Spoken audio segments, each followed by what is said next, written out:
On the sinking Titanic, a dying father gives his friend an impossible command. Marry her. The friend obeys. The daughter obeys. But the marriage that follows to a factory owner the aristocracy despises will cost her every friend she has, and give her 8 textile mills to run, and force her to choose between the safety she has always craved and the foreman who once told her, "We're not your slaves." Victoria Oldbrooke has spent 23 years avoiding exactly this kind of life. Her mother died giving birth to her, and Victoria has never wanted children, never wanted a husband, never wanted to be trapped in the genteel cage her class calls a woman's place. She wants to learn, to travel, to keep her father's company and call it enough. But when the Titanic takes her father and leaves her with his dying wish, she finds herself married to Bertram Banning, a man 40 years her senior who runs the largest textile empire in the North. The London aristocrats who once courted her now refuse to speak her name. Her oldest friend tells her, "You're better off alone as a spinster than married to a man like him." Victoria marries him anyway and discovers, to her own surprise, that she loves him. 13 months later, Bert is dead. A car accident. Victoria inherits everything, the house, the fortune, and 8 mills employing 4,000 men. The men who work there resent her. The aristocrats who once shunned her now invite her back. She refuses them permanently. And the foreman, Thor Lindquist, a coal miner's son who educated himself on borrowed books, makes his contempt for her plain from the first day she walks onto the factory floor. He will also, months later, drag her from a riot and save her life. He will explain, in a slum cabin with no electricity, why his men are desperate enough to strike. He will go to war and lose a leg and come back believing he is useless. And he will fall in love with her and hide it for years, because a foreman does not marry an earl's daughter, and a woman who has lost everyone she has ever loved does not risk losing one more person. This is not a story about whether Victoria finds love. It is about whether she can risk it. It is about a woman who built walls around her heart and told herself she was safe, and the man who left her a train schedule with the last departure circled in ink, and you spend the rest of the book wondering if she will show up. Read A Woman's Place and find out whether Victoria finally stops running. Episode 1: The Titanic Widow. The year was 1889, and in a Grand Hampshire house, a woman named Philippa was dying. She had given birth 12 hours before, and the hemorrhage would not stop. Her husband, Lord Alfred Oldbrooke, Earl of Cheltenham, stood outside the door while doctors did what little could be done. He was 52 years old, and he had waited most of his adult life to marry. When he finally met Philippa, she was the most beautiful girl of the season, and he loved her without reservation. Now she was bleeding out behind a closed door, and no title, no estate, no fortune could change it.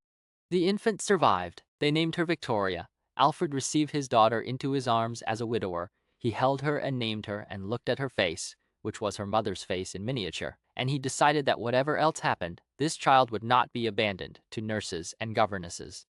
He raised her himself. Victoria grew up knowing exactly one thing about her mother. Giving birth killed her. Nobody said it bluntly, but children put facts together. Her mother died having her. Women died in childbirth. She learned it the way a child learns fire burns, by understanding early and avoiding the flame entirely.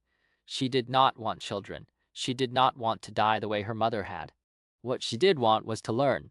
Alfred hired tutors in Latin, Greek, history, mathematics. He took her to museums and let her sit at the dinner table when he entertained scholars. By the time she was 18, Victoria could discuss politics with visiting MPs, quote passages from classical texts, and hold her own in any intellectual conversation that happened to take place in a drawing room. End quote. She could not, however, go to Oxford. Women could attend lectures but could not earn degrees. The doors were open just enough to see what was on the other side, and not 1 inch further. She was presented at court that year as aristocratic daughters were. White gown, feathers, the slow backward walk away from the queen. The season that followed brought suitors. Young men with titles and incomes and the correct accent. Victoria received their proposals politely and declined every single one. She told her father she had no interest in marriage, and what she meant was she had no interest in becoming someone's vessel for heirs. Alfred did not argue with her. He was 81 now, and his health was beginning to fray, and he was secretly relieved. He had built his entire emotional life around Victoria. If she married, he would be alone in a house full of servants and silence, and the prospect frightened him more than he wanted to admit. But a winter illness brought that fear into the open. The price of keeping her. Alfred's lungs had never been strong, and that January a cold became pneumonia. Victoria barely slept for 2 weeks. She sat by his bed, read to him when he could stay awake, and lied to the doctors about how much broth he had eaten so they would leave him to rest. When the fever broke and he began to recover, she wept with relief in her own room where no one could see. But her father had done his own reckoning during the long nights. He looked at his daughter, 23 years old, intelligent, independent, unmarried, and saw a problem he had created. He had kept her too close. He had encouraged her education, her opinions, her refusal to make pleasant small talk with young men who bored her.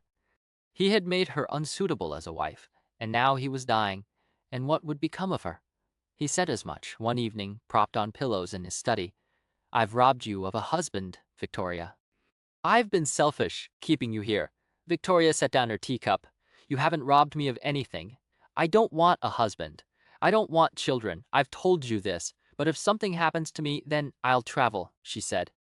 "I'll go to New York and visit Delphine. I've been meaning to for years." This was not bravado.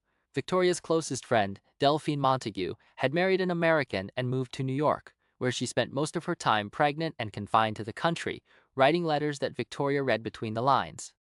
Her friend's life was a warning. Marriage meant children. Children meant confinement. Confinement meant the slow erasure of everything else you might have been. Victoria wanted none of it. But she did want to see her friend, and she had heard about a new ship. The White Star Line had built something called the Titanic, and its maiden voyage was scheduled for April. Victoria wrote for a brochure, spread the illustrations across her father's desk, and made her case. The ship had a swimming pool, a Parisian cafe, electric light in every stateroom. Alfred, who had always loved a good crossing, agreed. A voyage to New York would do them both good. They booked passage from Southampton. Victoria packed her mother's jewelry case in her coat pocket and did not know why. The Man Who Ate Alone. The Titanic was a floating city dressed for a ball. Chandeliers hung from molded ceilings. The grand staircase descended in curves of polished oak.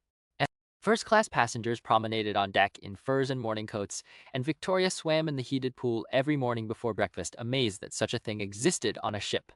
On the second day, her father invited a friend to lunch. He was a large man, broad-shouldered and thick-chested, with the build of someone who had done physical work early in life. His clothes were well cut, but somehow still looked borrowed. When he approached their table, he walked with the careful formality of a man who has been taught that every move he makes will be judged. "Bertram Banning," Alfred said. "My daughter, Victoria." Victoria offered her hand. Bert took it briefly, with a small bow of his head, and sat down as if he expected to be asked to leave. She learned the shape of him during that lunch. He owned textile mills in Manchester, more mills than anyone in the north, her father told her later, producing fine silks, wool, and cotton that rivaled the French. He had gone to Cambridge, educated himself out of the class he was born into, but still not welcomed into the class he had earned his way toward. He belonged to Alfred's London Club, but no one spoke to him there. The other members treated his membership as a favor they had granted and could withdraw. Alfred was the only one who acknowledged him. "Bert is more a gentleman than the whole lot of them," he told Victoria that evening. She believed him, not because of the mills or the Cambridge degree, but because of the way Bert listened when she spoke. He did not look over her shoulder for someone more important. He did not smile indulgently at her opinions as if she were a clever child. He listened. Still, she noticed the way the other passengers treated him. The captain's table, that altar of social validation, did not include Bert. He ate his meals at a smaller table, alone or with her family, and seemed genuinely at peace with the arrangement. When she asked him about it during an evening walk on deck, he shrugged. "I've been a member of the club for 3 years now. No one has spoken to me once, except your father." "That's appalling," Victoria said. "That's the way it is." He wasn't complaining. He was describing weather. They stood at the rail in the cold, and Victoria found herself telling him things she rarely told anyone, that she didn't want marriage, that she didn't want children, that her mother died giving birth to her, and she had no intention of repeating that fate. Bert listened without offering solutions or reassurance. When she finished, he nodded once. "There are small icebergs in the distance," he said. "I saw them earlier. The captain says they're nothing to worry about." The night the ship stopped. On the evening of April 14th, Victoria dined with her father and then retreated to her stateroom early.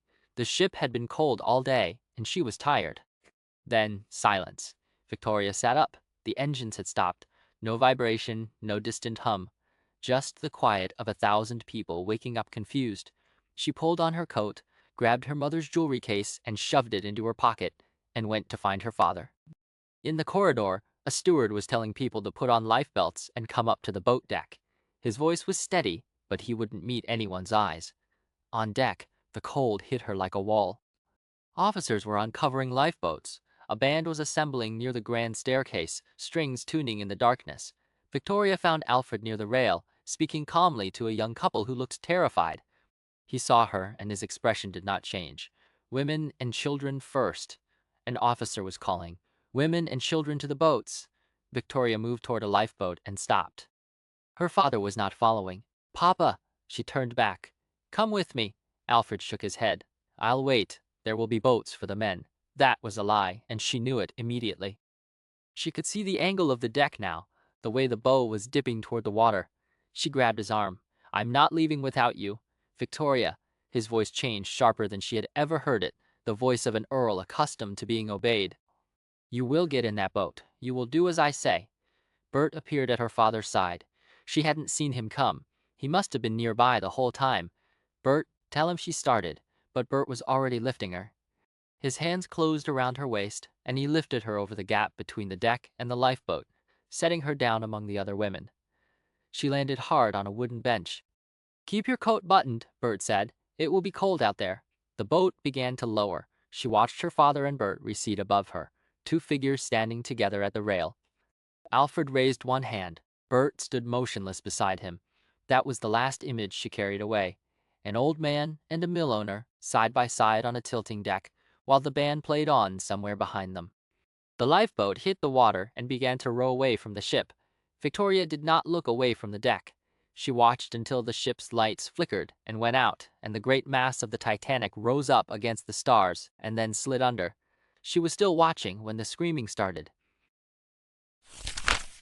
The woman in the hotel bed. Victoria lay in a New York hotel room for 3 days and did not get up. Her friend Delphine arrived within hours of the call, bringing clothes and food and the kind of steady, unspectacular presence that grief requires. She sat by the bed while Victoria slept. She answered the telegrams that came from England. She arranged for Alfred's cremation and the return of his ashes. Victoria's body recovered faster than her mind. By the 4th day, she could eat. By the 5th, she could walk around the room. But she moved through the world with a strange new awareness. She was nobody's daughter now. She was nobody's wife. She was an unmarried orphan spinster at 23, and the word spinster landed on her like a sentence. Bert came to see her twice a day. He dropped by in the morning to ask if she needed anything, and again in the evening to report on whatever small business he had conducted during the day. He never stayed long. He never mentioned anything about what her father might have said to him on the sinking ship. He simply showed up twice a day until Victoria began to expect him. When the time came to return to England, Bert arranged passage on the same ship.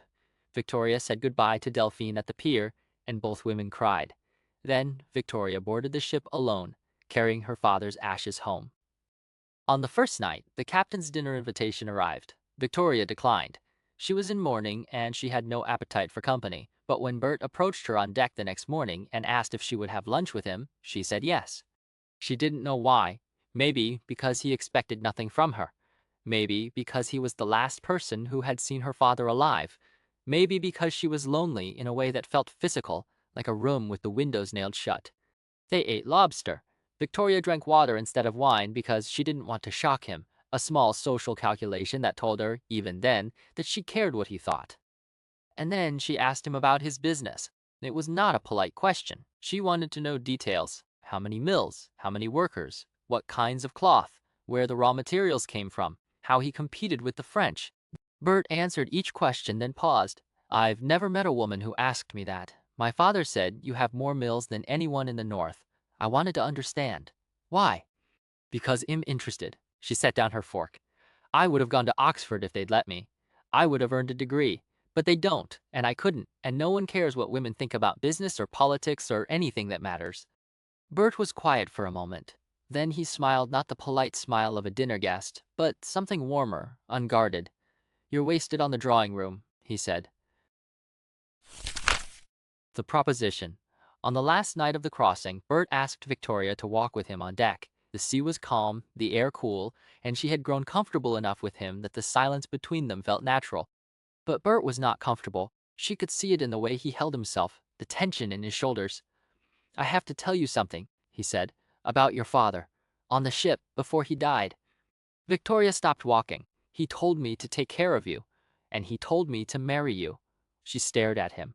The words didn't fit together. Her father, in the last moments of his life, had been arranging her marriage to a man she barely knew. "I know that sounds insane," Bert went on, his voice uncharacteristically rushed, "but I've thought about it. I've thought about it for weeks, and I want to offer you something." He paused. "Two things, actually." She waited. "The first is a marriage of convenience. I want to protect you. Your father was worried about what would happen to you alone, and frankly, so am I. I can give you a home, security, protection. We can live as friends, and nothing more. I've been a widower for 32 years. I'm not asking you for anything you don't want to give." "And the second?" "The second is a real marriage," he said quietly. "If you could ever develop affection for me. I know I'm nearly 40 years older than you. I know my birth is lower than yours. But I love you. I love your mind and your thirst for knowledge. I would be honored to be your husband. I would not fence you in. You could come and go as you pleased. We could live anywhere you liked. And if you don't want children," he let the sentence hang. Victoria's throat tightened. "I don't want children. My mother died having me. I know. I remember everything you told me. If you don't want children, there will be no children. I've made my peace with that." She turned away from him and gripped the rail. The ship moved under them, steady and dark. She thought about her father's last command. She thought about the London house, empty and silent. She thought about the word spinster and how it would follow her through every drawing room for the rest of her life. And she thought about this man, this large, quiet, patient man who had just offered to shape his entire life around her needs. "Can I learn your business?" she asked. Bert blinked. "What? Can I learn your business?" "If I marry you. Can you teach me how it works? The mills, the silk, the cotton, the trade? You want to learn the textile business?" "Yes." She turned back to face him. "I want to know what you know." Bert laughed out loud for the first time in longer than he could remember. "I can teach you," he said. "I would love to teach you." He kissed her then, and she let him. When they pulled apart, she said she would think about his offer, but she had already begun to think about it like a door opening. The woman who would not witness. Victoria accepted Bert's proposal at dinner at the Ritz 3 weeks later. She spent those weeks in Hampshire, burying her father's ashes in a secluded garden rather than the family mausoleum, a private spot where she could sit alone and feel his presence without the weight of marble and inscriptions. She received one letter from Bert in that entire month, a careful, undemanding note that said he was thinking of her and hoped she was well. Then a telegram arrived. He was in London. Could they have dinner? At the Ritz, she watched him across the table and realized she had missed him. Not just his company, but the particular way he paid attention, the way he answered her questions without condescension, the way he seemed to see her as a person with a mind, not a woman with a dowry. She told him yes before the dessert arrived. "My father wanted it," she said simply. "And so do I." Bert's face cracked open with happiness. He looked, she thought, like a man who had won something he never expected to have. The wedding would be quiet, no family on either side, just a small ceremony at a London church, a lunch at the house afterward. Bert found a minister and a witness from his Cambridge days. Victoria called her friend Elizabeth Chisholm and asked her to be the second witness. Elizabeth came to tea.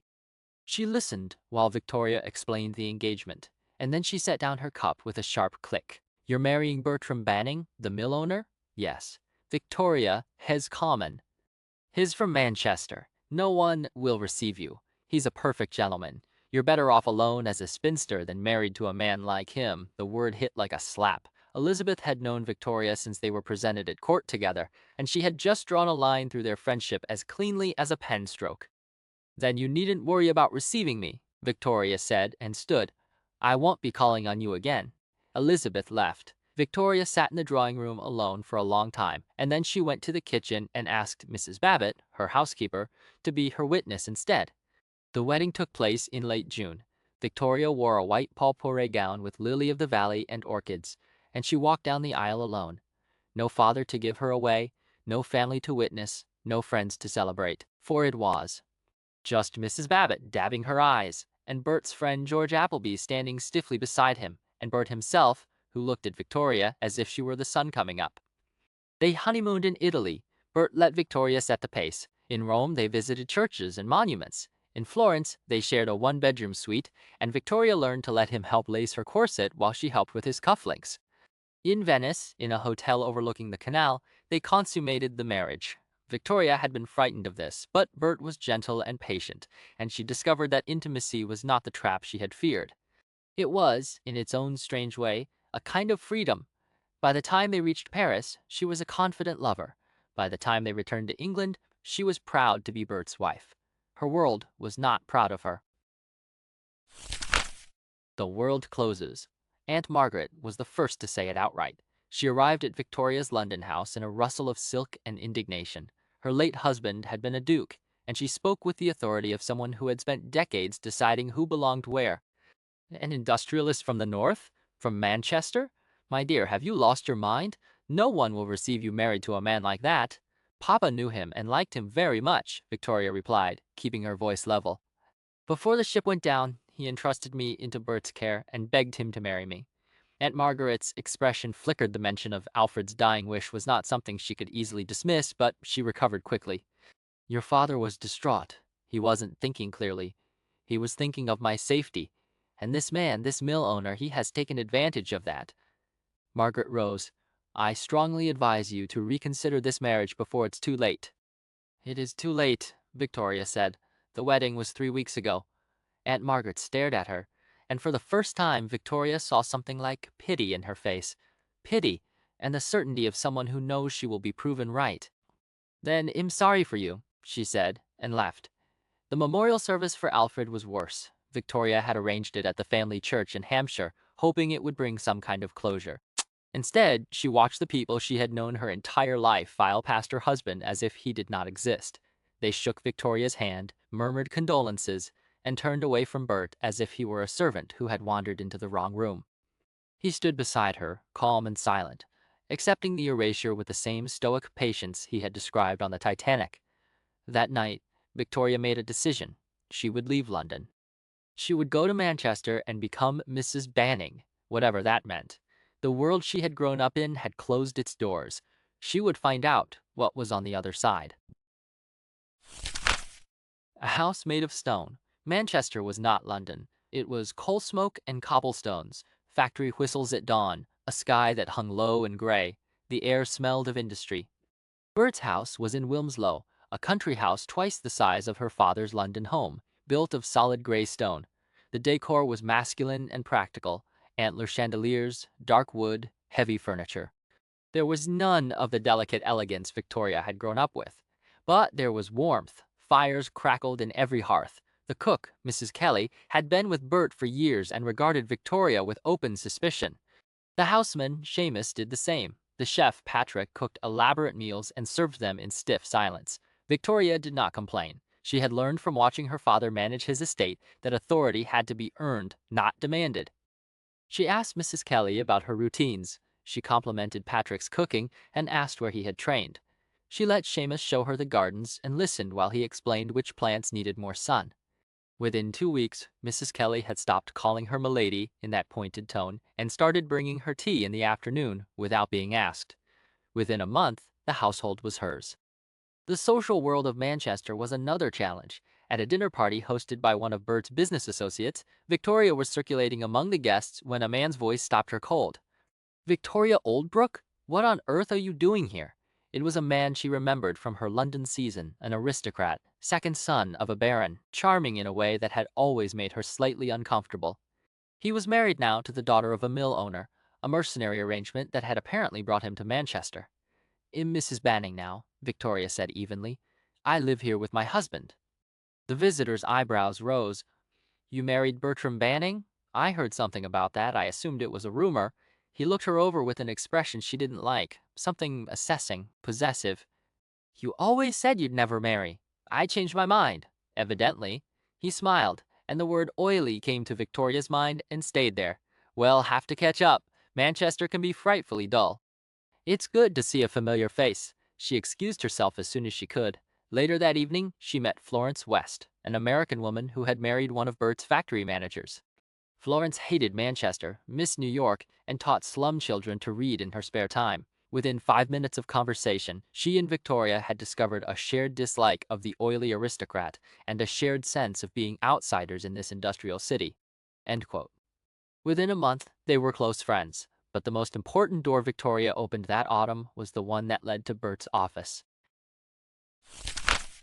The factory floor. She asked him on a weekend trip to Yorkshire, after a long walk across the moors and a dinner in front of a roaring fire. They had been married for about a month, and she had never felt so content. But contentment was not enough. "I want to come to work with you," she said. Bert looked at her over his brandy. "To the mills?" "Yes. I want to learn what you do. You said you would teach me." He was quiet for a moment. Then he smiled. "You're serious." "Completely serious." "All right." He set down his glass. "Well, I'll call you a publicity consultant. No one will question it, and it'll give you a reason to be there. You'll make notes, sit in on meetings, ask me questions afterward. I'll teach you everything I know." And so Victoria Banning, the Earl's daughter, walked into a textile mill for the first time wearing a simple black suit, pearl earrings, her wedding ring, and her father's watch. The factory was enormous, rows of looms clattering so loudly she could barely hear, dust hanging in the air, men and women moving through the machinery with practiced efficiency. She was the only woman in the building who was not a worker, and every man in the place knew it. Bert introduced her to the foreman, a big Swede named Thor Lindfist, who had worked for him for 19 years. The foreman gave her a cursory nod, nothing more, and spoke only to Bert. His eyes flicked toward Victoria once, and what she saw there was not curiosity, it was resentment. She felt it like a cold draft, but she did not flinch. She followed Bert through the production floor, listened while he explained the difference between warp and weft, the journey of raw cotton from American plantations to Manchester looms. At lunch, she asked him about the economics of it, wages, pricing, competition. If women were paid equal wages, the whole social structure would crash, Bert told her. "Maybe it needs to," Victoria said. Bert looked at her for a long moment. "If you were a man," he said, "I would hire you in a minute." That became her life. 3 days a week, she accompanied Bert to the office. She made copious notes in every meeting and gave them to him afterward, and he read them avidly. She learned about silk production in China, wool from Yorkshire, cotton from the American South. She learned about unions and strikes and the delicate politics of keeping workers paid enough to survive, but not enough to threaten profits.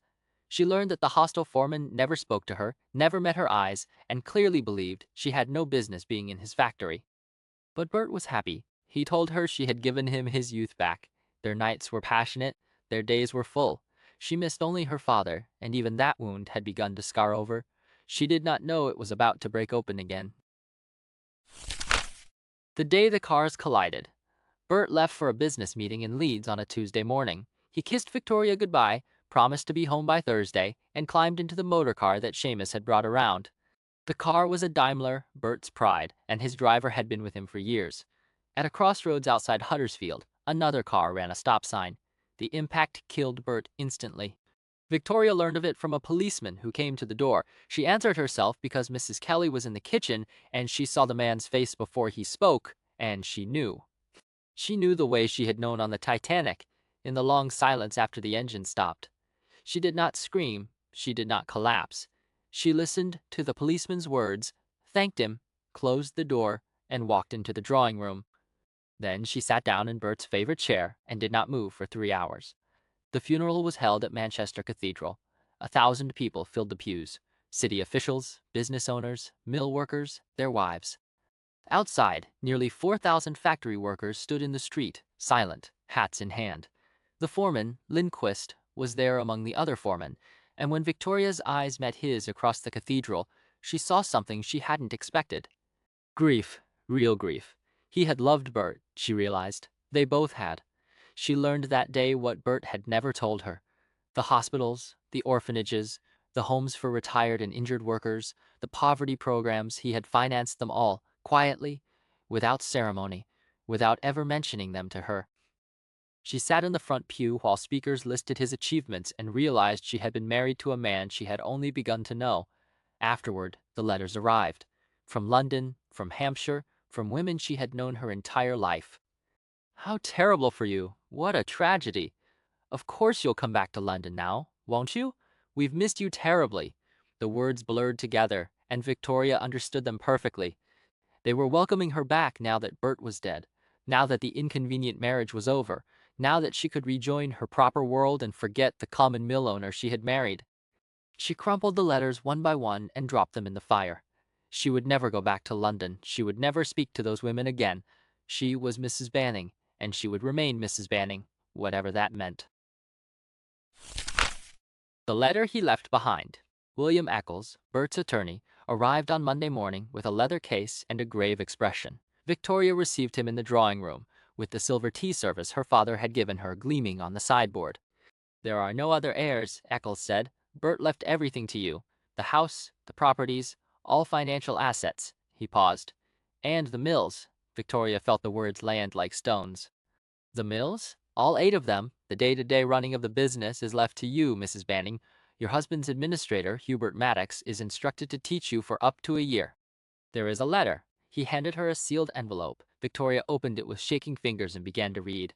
Bert had written it 2 months before he died. He believed in her, he said.